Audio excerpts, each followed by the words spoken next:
สบายดีเพื่อนๆคอยซื้อปอทอปัจจุบันกำลังเรียนครูภาษาอังกฤษอยู่ปีที่3เนาะค่อยจะมาอธิบายเพิ่มเติมเกี่ยวกับการนำใช้ there is แล้วก็ there are ว่ามีการนำใช้แนวใดข้อยเองเชื่อว่าเพื่อนๆหลายคนจะเข้าใจในผู้นำใช้แล้ว แต่เพื่อนๆบางคนอาจจะยังบ่ทันเข้าใจดีปานใดในการนำใช้เนาะฉะนั้นพวกเราไปเบิ่งนำกัน there is there are there is เนาะแล้วก็ they are มีความหมายว่ามีหรือว่าแปลว่ามีเนาะมีในความหมายภาษาลาวเนาะซึ่งความหมายในนี้เราจะใส่ด้วยทั่วๆไปเนาะโดยทั่วๆไปแล้วก็ใส่โดยบ่มีเจ้าของเนาะ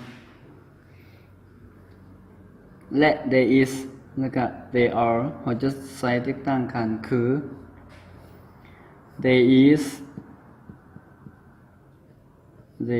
ในที่นี้เนาะเราจะใส่กับคำนามจำนวนน้อยเนาะและคำนามที่นับบ่ได้เนาะเราไปเบิ่งตัวอย่างเนาะเบิ่งตัวอย่างการนำใช้ there is กับคำนามที่เป็นจำนวนน้อยเนาะคือตัวอย่างเนาะ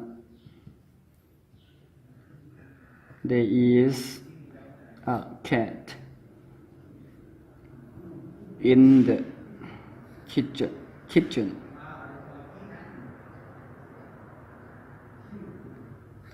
ในประโยคนี้จะแปลว่ามีแมว1ตัวอยู่ในเรือนครัวนะโอเคมีแมว1ตัวในเรือนครัวมีในความหมายว่ามีในที่นี้นะ there is นี่นะเขาจะใส่อื่นทั่วไปนะพอเพียงรู้แต่ว่ารู้ว่ามีแมวอยู่ในเรือนครัวเท่านั้นนะบ่ได้เป็นเจ้าของภายเนาะโอเคแล้วก็a cat เนาะ a cat นี่จะเป็น singular noun เนาะ singular noun เป็นคำนามจำนวนน้อยเนาะต่อไปเราจะไปฮู้กับคำนำใช้ there is กับคำนามที่นำบ่ได้เนาะคือตัวอย่าง there is a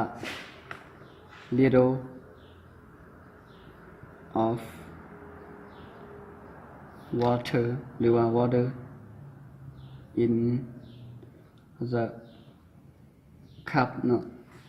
ในที่นี้ในประโยคนี้จะแปลว่ามีน้ำน้อยหนึ่งอยู่ในจอกเนาะคือ there is เนี่ยเราจะใส่อื่นคือประโยคทำอินนี่เนาะเราจะใส่อื่นทั่วไปนะว่ามีเนาะ a little of water นี่จะเป็นน้ำนับบ่ได้เนาะคือน้ำนี่เนาะโอเค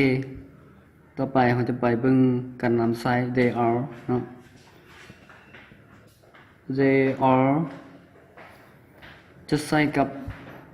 คำนามจำนวนหลายและคำนามที่นับได้เนาะเราไปเบิ่งตัวอย่างกันเลยเนาะจึงบ่สับสนเนาะคือตัวอย่างเราใช้ they are กับคำนามจำนวนหลายเนาะคือ